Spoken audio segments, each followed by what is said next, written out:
네, 오늘 이제 우리 로마서 16번째 시간, 드디어 이제 로마서 8장으로 들어갑니다.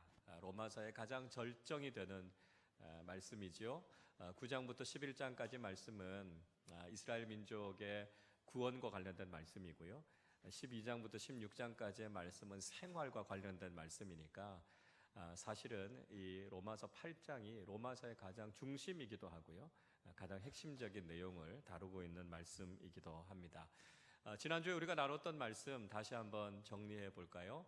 죄인의 실존이 무엇인가 바울이 이야기하고 있습니다. 우리는 분명히 구원받은 하나님의 자녀입니다. 그러나 여전히 우리에게는 죄인의 습성이 남아있다는 말씀을 드렸습니다. 그래서 이제 구원받고 완전히 성숙한 그리스도인으로 살아야 마땅하지만 여전히 우리 안에 죄의 습성이 계속해서 발목을 잡게 되는 경우들이 있다는 것이죠.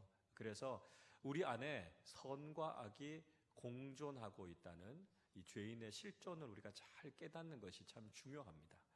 그러니까 우리가 믿음을 가지고 살아가면서도 갈등을 느끼게 되는 것이 당연하다라고 하는 것이죠.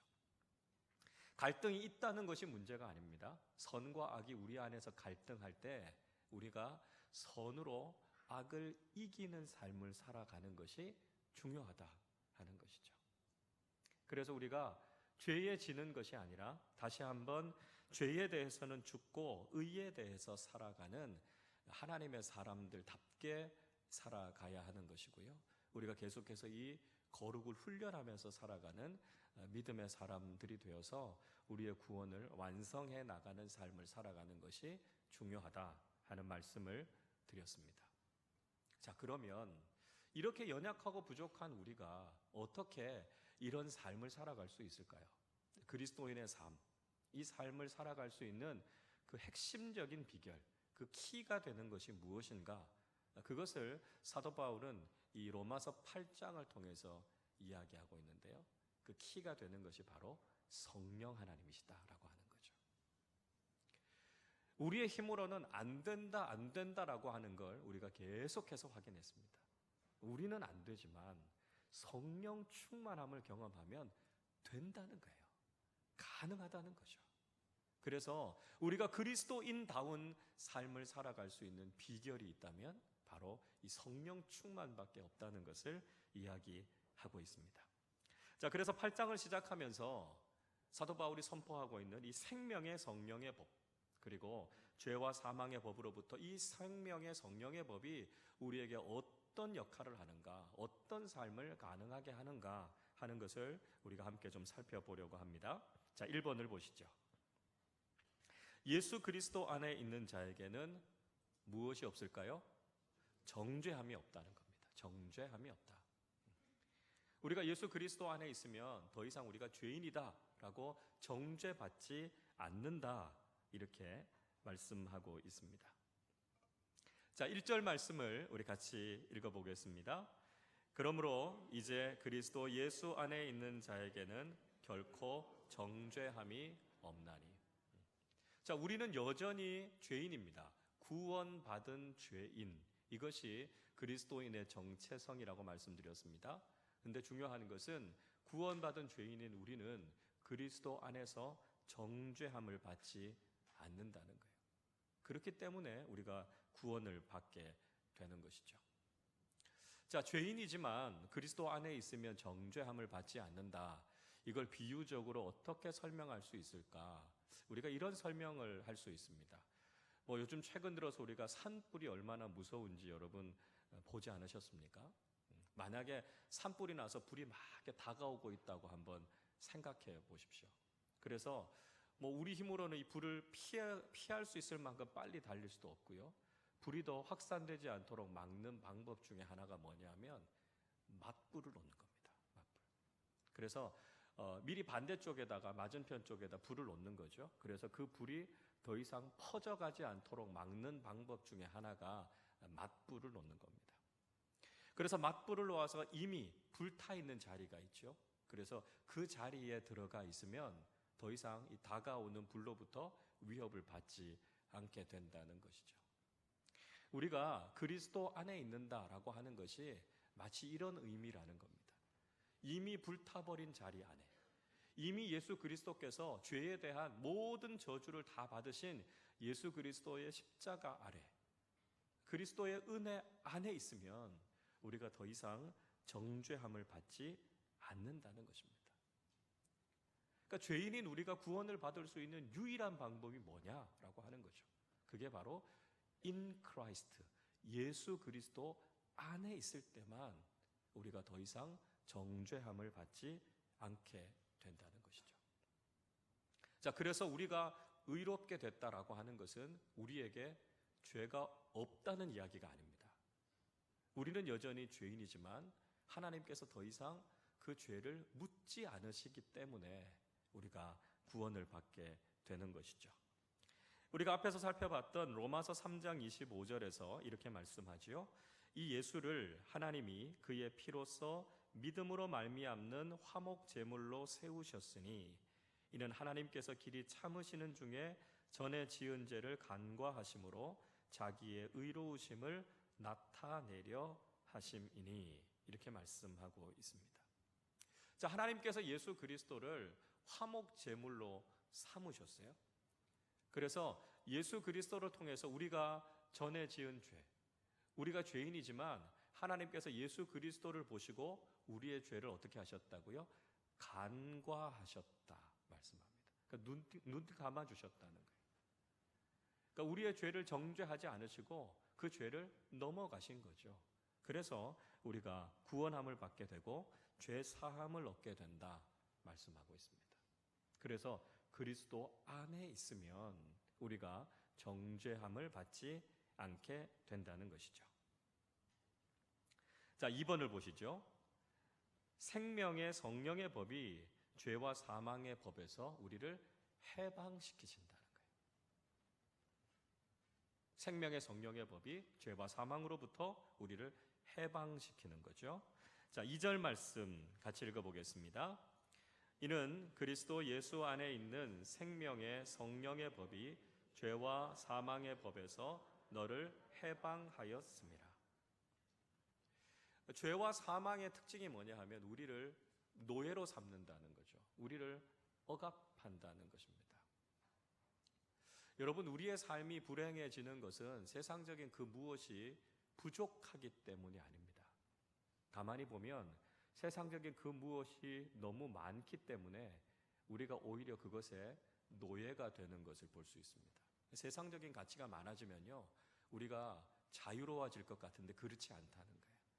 우리가 세상적인 것을 많이 가지면 가질수록 오히려 그것에 노예가 되고 그 밑에 억압을 받게 되는 것을 볼 수 있습니다. 그러니까 이게 세상적인 가치가 가지고 있는 특징입니다. 세상적인 가치는 우리의 인생을 노예로 전락시켜 버리게 되는 것이죠. 그리고 결국은 죄와 사망이라고 하는 그 억압 아래에 우리를 놓이게 만든다 하는 거죠. 우리의 인생이 왜 불행할까? 가장 근본적인 이유는 결국 세상적인 가치를 뒤따라가게 만드는 우리의 탐욕이고요, 우리의 죄악입니다. 그러다 보니까 우리가 죄와 사망의 노예가 됐다라고 하는 것이 결국 우리의 인생을 가장 불행하게 만드는 거죠.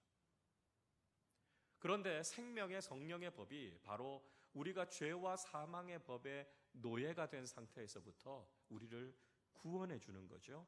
우리를 해방시켜 줍니다. 성령 아래에 있으면 우리 인생이 자유함을 누리게 되는 거죠. 왜 그렇습니까? 성령은 우리를 자유케 하시는 영이시기 때문에 그렇습니다. 고린도후서 3장 17절이 분명히 말씀하지요. 주는 영이시니 주의 영이 계신 곳에는 자유가 있느니라. 세상 아래에서 살아가면, 죄 아래에서 살아가면 우리는 노예로 살아갈 수밖에 없습니다. 그러나 성령 안에서 살아가면 비로소 우리에게 하나님께서 주시는 참된 자유가 있는 거죠. 참된 기쁨이 있는 것입니다. 하나님 안에서 우리의 삶을 자유케 하시는 성령의 역사를 경험하게 된다라고 하는 것이죠. 그래서 우리가 세상적인 지배 아래 살아가지 않고 성령 안에서 살아갈 때 우리의 삶 속에 하나님이 주시는 참된 자유와 기쁨이 넘쳐나는 것을 경험하게 된다는 것이죠. 3번입니다. 하나님께서는 당신의 아들을 죄 있는 사람으로 이 땅에 보내셨다 하는 거죠. 3절 말씀 우리 같이 읽어보겠습니다. 율법이 육신으로 말미암아 연약하여 할 수 없는 그것을 하나님은 하시나니 곧 죄로 말미암아 자기 아들을 죄 있는 육신의 모양으로 보내어 육신의 죄를 정하사 말씀합니다. 자, 육신이라고 하는 말은 죄인이라고 하는 말로 바꿔도 되고요, 인간이라고 하는 말로 바꿔도 아무 상관이 없습니다. 그러니까 율법이 인간으로 말미암아 죄인으로 말미암아 연약하여 할 수 없는 그것을 하나님은 하신다 말씀합니다. 그러니까 우리 인간이 도저히 할 수 없는 그 일들이 있습니다. 그래서 우리가 율법의 요구와 그 수준에 따라 살 수 없는 일을 하나님께서는 하신다 이렇게 말씀하고 있습니다. 누가복음 18장의 말씀 읽어보면 예수님께서 그런 말씀하시죠. 부자가 하나님 나라에 들어가는 것이 낙타가 바늘귀로 들어가는 것보다 더 어렵다 이렇게 말씀하고 계십니다. 이건 단지 부자에게만 해당되는 이야기가 아니죠. 모든 인간은 스스로의 힘으로 노력으로 하나님 나라에 들어가는 것, 구원을 받는 것이 불가능하다라고 하는 거죠. 그러니까 사람들이 질문하지 않습니까? 그러면 어떻게 하나님 나라에 들어갈 수 있습니까? 이렇게 질문합니다. 누가복음 18장 26절 27절이 이렇게 말씀합니다. 듣는 자들이 이르되 그런즉 누가 구원을 얻을 수 있나이까? 사람으로서 구원을 얻을 수 없다고 이야기하니까요. 누가 구원을 얻을 수 있습니까? 질문합니다. 이르시되 무릇 사람이 할 수 없는 것을 하나님은 하실 수 있느니라. 이게 답입니다. 구원은 인간이 할 수 없다는 거죠. 그 누구도 스스로 자신을 구원할 수 있는 사람은 없습니다. 그러니까 인간은 할 수 없지만 인간이 할 수 없는 것을 하나님은 하신다 이렇게 말씀하고 있습니다. 자, 하나님께서 어떻게 하셨습니까? 당신의 독생자 예수 그리스도를 죽을 수 있는 존재, 인간의 몸으로 이 땅에 보내셔서 하나님의 구원의 사역을 이루신 거죠. 요한복음 1장 14절 말씀하지요. 말씀이 육신이 되어 우리 가운데 거하심에 우리가 그의 영광을 보니 아버지의 독생자의 영광이요 은혜와 진리가 충만하더라. 예수 그리스도의 성육신 사건을 이야기하지 않습니까? 죄 없는 하나님의 아들이 죄인의 모습, 인간의 모습으로 오셔서 우리를 위해서 죽어주신 거죠. 죽을 수 있는 존재로 오셔서 우리의 죄를 대신해서 죽어주셨기 때문에 우리가 구원을 받게 된 겁니다. 그러니까 인간은 할 수 없지만 하나님께서는 그것을 하실 수 있다는 것을 우리에게 보여주고 있으신 거죠. 자, 4번입니다. 우리가 성령님을 따르면 율법의 요구를 이루게 된다 하는 것입니다. 우리가 성령님을 따르면 율법이 우리에게 요구하는 삶, 그 수준 우리가 거기에 이르게 된다 말씀하죠. 4절 말씀 같이 읽어보겠습니다. 육신을 따르지 않고 그 영을 따라 행하는 우리에게 율법의 요구가 이루어지게 하려 하심이니라. 인간이 노력해 봤습니다. 수도 없이 노력해 보는 거죠. 스스로 도덕적이고 윤리적이고 선한 삶을 살기 위해서 노력합니다. 종교적인 열심을 가지고 정말 열심히 고행을 하고 수행을 해보지만 인간 스스로는 하나님의 법인 율법의 수준에 도달할 수 없다는 것을 알게 되죠. 그러나 우리가 성령님을 따라 행하면 우리는 하나님의 법인 율법을 능가하는 삶, 그런 삶을 살 수 있게 된다 이렇게 말씀하고 있습니다. 여러분, 우리가 삶을 살아가면서 미워하는 사람들이 있습니다.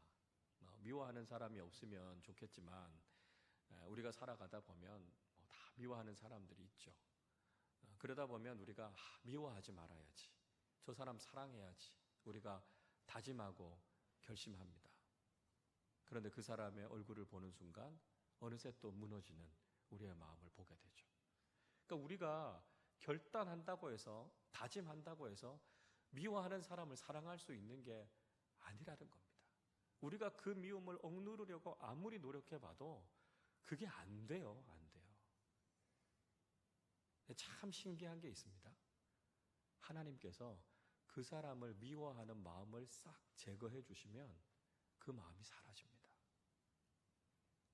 미워하는 그 사람이 불쌍하게 여겨지고요, 그 사람을 위해서 기도하고자 하는 마음을 하나님께서 우리에게 부어주시면 그 사람을 미워하지 않고 그 사람을 불쌍히 여기고 기도하게 되는 거예요. 그러면서 우리가 고백하게 되죠. 이건 내 안에서 나온 마음이 아니야. 알게 됩니다. 이건 내가 하는 게 아니다라고 하는 걸 고백하게 되는 거죠. 누가 하신 겁니까? 성령께서 우리에게 그런 마음을 부어주시면 우리가 도저히 할 수 없었던 것이 가능해진다는 것을 경험하게 됩니다. 여러분, 우리가 성령 충만함을 받으면 우리가 이제껏 도저히 상상할 수도 없었던 삶의 수준을 살아가게 하신다 하는 걸 알게 됩니다. 우리는 할 수 없다고 생각했던 거예요. 우리는 안 된다고 생각했던 거예요. 그러나 성령 충만함을 받으면 안 된다고 생각했던 그게 되는 걸 경험하게 되는 겁니다. 여러분, 그래서 우리가 성령 충만함을 사모하는 것이 중요합니다. 내 힘 가지고요, 내 결단 가지고 믿음의 삶을 살아가려고 하면 실패합니다. 넘어집니다. 안 돼요. 그러나 나는 할 수 없지만 성령께서 지금도 내 마음을 다스려 주셔서 하나님의 능력으로 그 삶을 살게 해 주십시오. 기도할 때 성령께서 우리로 하여금 그렇게 살게 하실 줄로 믿습니다. 세상이 깜짝 놀라는 삶을 살아갈 수 있는 것, 그게 바로 성령 충만한 그리스도인들이 살아가는 삶의 모습이라는 것이죠. 이 자리에 있는 우리 한 사람 한 사람이, 또 우리 아름다운 교회 공동체가 성령 충만한 공동체가 돼서 정말 세상이 깜짝 놀랄 만한, 세상이 감히 상상하지도 못하는 놀라운 믿음의 삶을 살아가는 우리 모두가 되실 수 있기를 바랍니다. 자, 우리가 성령 안에서 이제 육신의 생각을 뛰어넘어 영의 생각을 하는 사람들이 되어야 된다 말씀하는데요. 뒷장으로 한번 넘어가 보시죠. 1번을 보십시오. 육신을 따르는 자는 육신의 일을, 영을 따르는 자는 영의 일을 생각한다. 이렇게 말씀하고 있습니다. 그러니까 무엇을 따라가느냐 하는 거죠. 육신을 따라가면 육신의 일을, 영을 따라가면 영의 일을 한다는 것입니다. 5절 말씀 같이 읽습니다. 육신을 따르는 자는 육신의 일을, 영을 따르는 자는 영의 일을 생각하나니. 여러분, 우리가 누구를 따라가느냐라고 하는 것이 우리의 존재를 결정하는 겁니다. 그러니까 무엇을 따라가느냐라고 하는 것이 굉장히 중요하다는 것이죠. 특별히 우리 오늘 자녀들이 나와 있는데요, 우리 자녀들이 정말 따라가야 될 사람들을 따라가는 게 참 중요해요. 그게 뭐냐 하면 영적 멘토라고 합니다. 우리 자녀들의 인생에서 좋은 영적인 멘토를 만나고 좋은 영적인 멘토를 따라가는 게 얼마나 큰 축복인지 모릅니다. 물론 열심히 공부해야죠. 그런데 좋은 만남을 통해서 우리의 인생을 완전히 바꾸어 놓을 수 있는 그런 축복의 만남이 있게 될 수 있다는 겁니다. 그래서 우리 자녀들을 위해서 기도할 때 여러분, 좋은 만남을 위해서 여러분 기도해 주시기를 바랍니다. 우리 자녀들이 인생에서 좋은 스승을 만나면요, 그것보다 더 큰 복이 없습니다. 우리가 평생 정말 본받고 따라가야 될 좋은 스승을 만난다. 이거 굉장히 큰 축복입니다. 여러분, 나다나엘 호손의 큰 바위 얼굴이라고 하는 소설 기억하시죠? 어니스트라고 하는 어린아이가 늘 큰 바위 얼굴을 바라보면서 그 사람을 동경하고 그런 사람들을 만나기 원합니다. 뭐 정치인, 재력가 여러 사람들이 오지만 그 사람들이 큰 바위 얼굴을 닮지 않았죠. 결국은 나중에 그것을 바라보고 동경했던 어니스트가 어느 순간인가 큰 바위 얼굴의 모습으로 변해 있는 것을 우리가 보지 않습니까? 우리가 무엇을 바라보는가, 우리가 무엇을 따라가는가 하는 것은 우리에게 있어서 굉장히 중요한 문제입니다.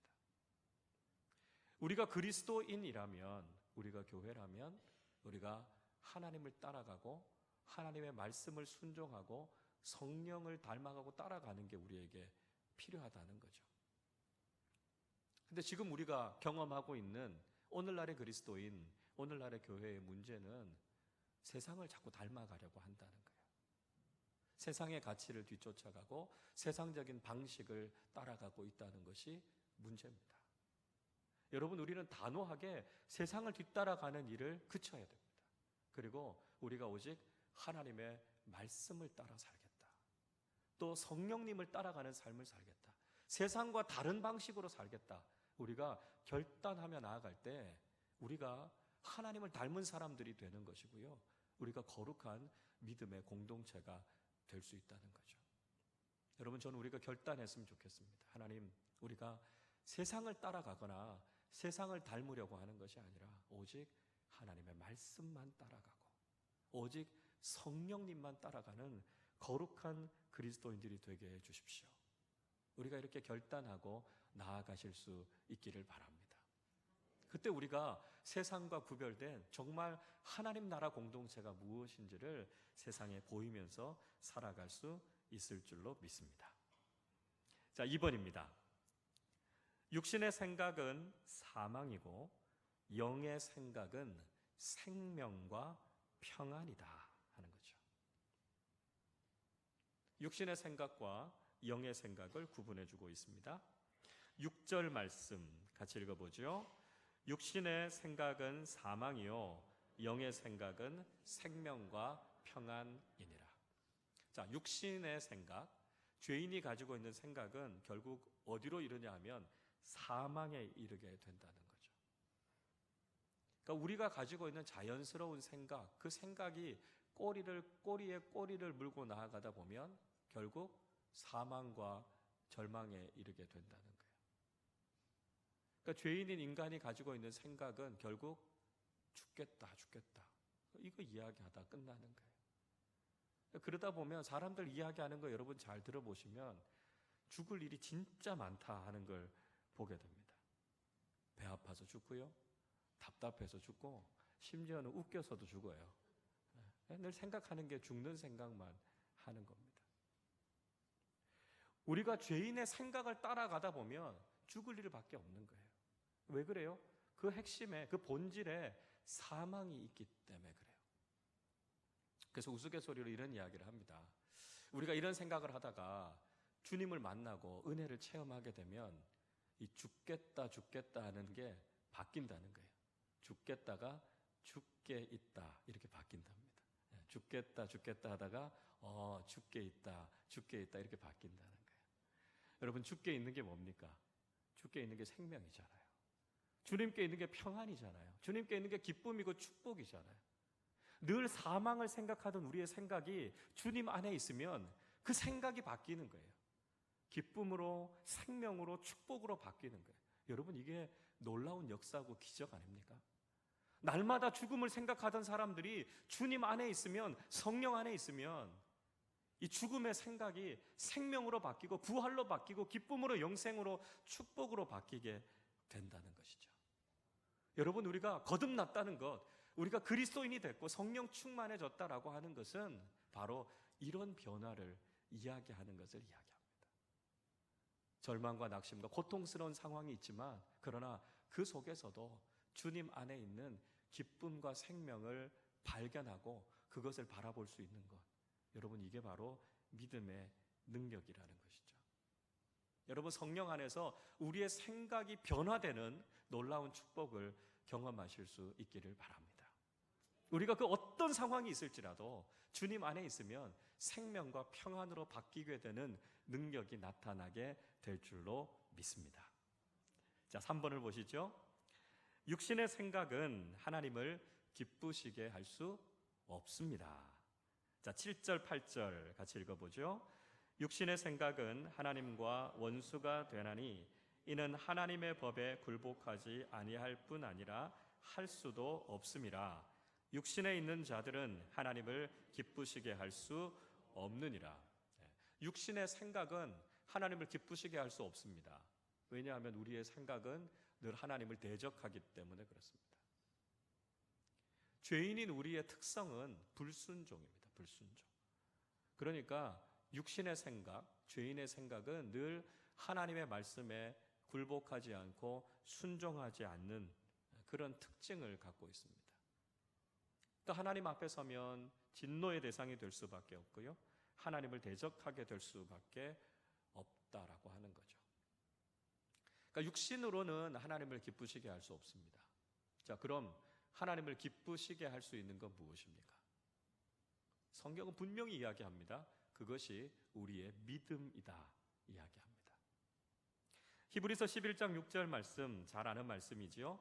믿음이 없이는 하나님을 기쁘시게 하지 못하나니 하나님께 나아가는 자는 반드시 그가 계신 것과 또한 그가 자기를 찾는 자들에게 상 주시는 이심을 뭐 해야 한다고요? 믿어야 한다고요. 믿어야 한다고요. 믿음의 또 다른 말은 순종입니다. 죄의 또 다른 말이 불순종인 것처럼 믿음의 또 다른 말은 순종입니다. 죄인은 불순종할 수밖에 없지만 믿음의 사람들은 순종합니다. 이해가 되지 않아도요. 지금 내 상황에 받아들이기 어려워도 믿음은 순종하게 하는 결과를 낳습니다. 그리고 하나님께서는 바로 그 믿음을 기뻐하시고 그 믿음을 축복하시는 거죠. 아브라함이 이삭을 바치라는 하나님의 명령이 이해가 됐겠습니까? 그러나 아브라함은 믿음으로 순종했습니다. 그것이 바로 모리아산 정상에서 여호와 이레의 하나님을 만나는 축복으로 이어지지 않았습니까? 믿음은 순종입니다.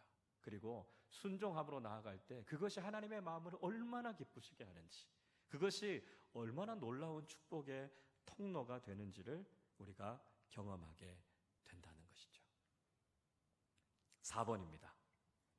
그리스도의 영이 있는 사람이 그리스도인이다 말씀합니다. 그리스도인의 특징 뭡니까? 그 안에 그리스도의 영이 있다는 거죠. 자, 9절 말씀 같이 읽어봅니다. 만일 너희 속에 하나님의 영이 거하시면 너희가 육신에 있지 아니하고 영에 있나니 누구든지 그리스도의 영이 없으면 그리스도의 사람이 아니라. 자, 너희 속에 그리스도 하나님의 영이 거하시면 너희가 육신 아래 있지 않다 이렇게 이야기하고 있습니다. 그러니까 죄인인 우리에게는 육신의 욕망, 정욕이 늘 들끓고 있습니다. 그러니까 우리가 이걸 제거하고 억누르기 위해서 노력을 하죠. 근데 이걸 억누르려고 싸우는 건 사실 그렇게 효과적인 방법은 아니다라고 하는 겁니다. 자, 우리 안에 일어나는 이 육신의 정욕을 여러분 어떻게 이길 수 있습니까? 우리가 막 억누른다고 해서 이길 수 있는 것이 아니고요. 가장 좋은 방법은 성령의 충만함을 받는 겁니다. 성령으로 우리 자신을 가득 채우면 육신의 욕망이 우리에게서 이렇게 나올 수 있는 여지가 없어지는 거죠. 영국에 한 알코올 중독자가 있었습니다. 알코올 중독을 치료하고 싶어서 치료의 과정들을 쭉 밟고 그래서 한동안 술을 끊었습니다. 근데 문제는 어느 날 밤에 길거리를 나갔는데 그 번화가에서 술집 간판을 보는 순간 다시 술을 마시고 싶은 욕망이 막 일어나는 겁니다. 그러니까 아무리 자기를 눌러보려고 해도 이 알코올에 대한 유혹이 도무지 컨트롤이 되지가 않는 겁니다. 그런데 그 술집 맞은편에 우유 뷔페가 있는 게 보였어요. 그래서 이 사람이 그 우유 뷔페를 무작정 들어갑니다. 그리고 배가 터지도록 거기 있는 우유를 마셨습니다. 그리고 나서 그 우유 뷔페를 나와서 그 술집을 보는데 신기한 건 술이 마시고 싶지 않더라는 거예요. 여러분 무슨 이야기를 하는 겁니까? 우리가 우리 안에 있는 죄인의 욕망과 싸우려고 막 싸운다고 해서 우리가 그게 스스로 통제가 되고 제어가 되는 게 아니라는 거예요. 가장 좋은 방법은 우리 안에 성령의 충만함을 받는 겁니다. 그러면 더 이상 죄인의 욕망이 우리 안에서 일어나지 않는다는 거예요. 성령의 지배를 받으니까요. 죄악된 욕망이 완전히 다스려지게 된다라고 하는 것이죠. 그래서 우리가 성령 충만함을 받는 것, 그것이 죄와 싸워서 이길 수 있는 제일 좋은 방법입니다. 자, 그렇게 우리 안에 성령이 충만해지면 우리에게 나타나는 가장 중요한 현상, 예수가 그리스도이심을 고백하게 된다는 거죠. 성령께서 우리 안에 계실 때 우리가 예수 그리스도가 나의 구주이십니다 라고 하는 고백이 분명하게 나타나는 거죠. 그래서 말씀하지요. 그리스도의 영이 없으면 그리스도의 사람이 아니라 말씀합니다. 고린도전서 12장 3절 이렇게 말씀하지요. 그러므로 내가 너희에게 알리노니 하나님의 영으로 말하는 자는 누구든지 예수를 저주할 자라 하지 아니하고 또 성령으로 아니하고는 누구든지 예수를 주시라 할 수 없느니라. 우리가 예수님이 나의 구원자이십니다 라고 고백하는 것, 나의 인간적인 고백이 아니라는 거예요. 성령께서 내 안에 계시기 때문에 예수님이 나의 구주이십니다, 이걸 고백할 수 있는 겁니다. 여러분, 예수님이 나의 구원자이시고 주님이심을 고백하시죠? 여러분, 그거 믿으시죠? 그게 바로 여러분 안에 성령께서 계시다는 증거입니다. 우리 안에 그리스도의 영이 있기 때문에 예수 그리스도가 나의 주님이십니다, 이렇게 고백할 수 있는 거예요. 성령께서 우리 가운데 역사하시지 않으면 우리는 누구도 예수 그리스도를 구주로 고백할 수 없습니다. 성령께서 우리와 함께 하시기 때문에 예수 그리스도가 이루어 놓으신 구원이 바로 나의 구원임이 믿어지게 된다는 것이죠. 자, 5번입니다. 그리스도께서 우리 안에 계시면 몸은 죽고 영은 의로 말미암아 산다, 이렇게 말씀하고 있습니다. 10절 말씀 같이 읽어보죠. 또 그리스도께서 너희 안에 계시면 몸은 죄로 말미암아 죽은 것이나 영은 의로 말미암아 살아있는 것이니라. 자, 예수 그리스도께서 우리 안에 있으면 어떤 현상이 일어나게 됩니까? 예수님께서 십자가에서 죽으신 것처럼 우리가 죄에 대해서 죽는 것을 경험하게 됩니다. 더 이상 우리 안에 죄가 살아있지 않아요. 죄에 대해서 반응하지 않는다는 것을 경험하게 됩니다. 과거에는 죄악된 삶이 즐거웠어요. 그것에 유혹을 받았어요. 그러나 이제 더 이상 그런 죄악된 삶에는 관심이 없어집니다. 그게 우리를 기쁘게 하거나 유혹하지 않는 걸 경험하게 돼요. 반대로요, 영은 우리 안에서 살아납니다. 영적인 그리스도인이 되는 것이죠. 그래서 우리가 하나님을 예배하고 하나님이 기뻐하시는 영적인 삶이 있다면 그것을 하고 싶어하는, 그런 삶을 살고 싶어하는 소원과 열정이 우리 안에서 일어나게 되는 걸 경험하게 됩니다.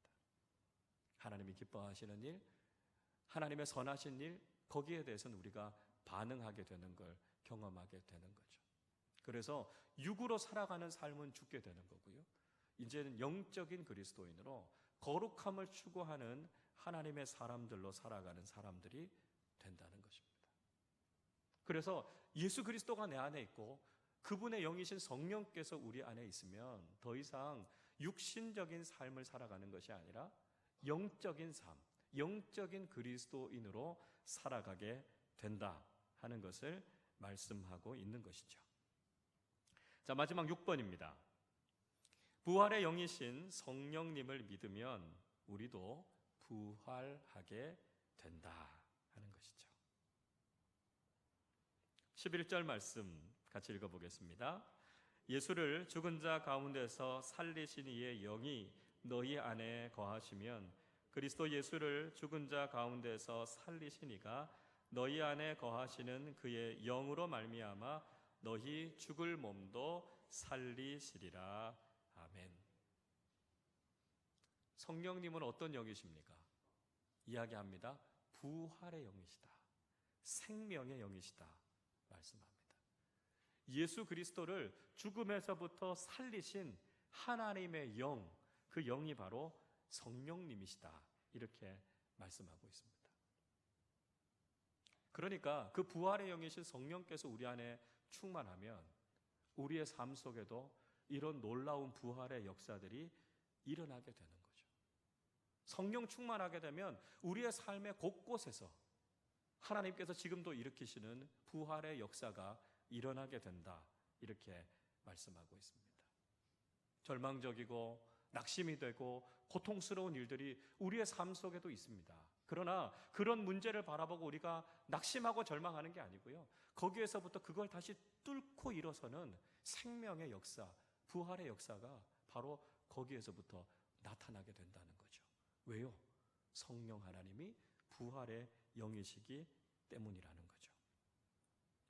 부활의 능력이 죽을 몸도 다시 살린다. 이렇게 말씀하고 있습니다. 여러분, 우리는 한계를 가지고 있는 인간이죠. 죄인인 우리는 결국 죽음을 향해서 가고 있는 겁니다. 그러니까 우리가 인간적인 눈으로 바라보면 우린 다 시한부 인생입니다. 우린 다 끝이 있는, 어떻게 보면 죽음이라고 하는 절망을 향해서 나아가고 있는 것이 바로 우리 인생이다라고 하는 것이죠.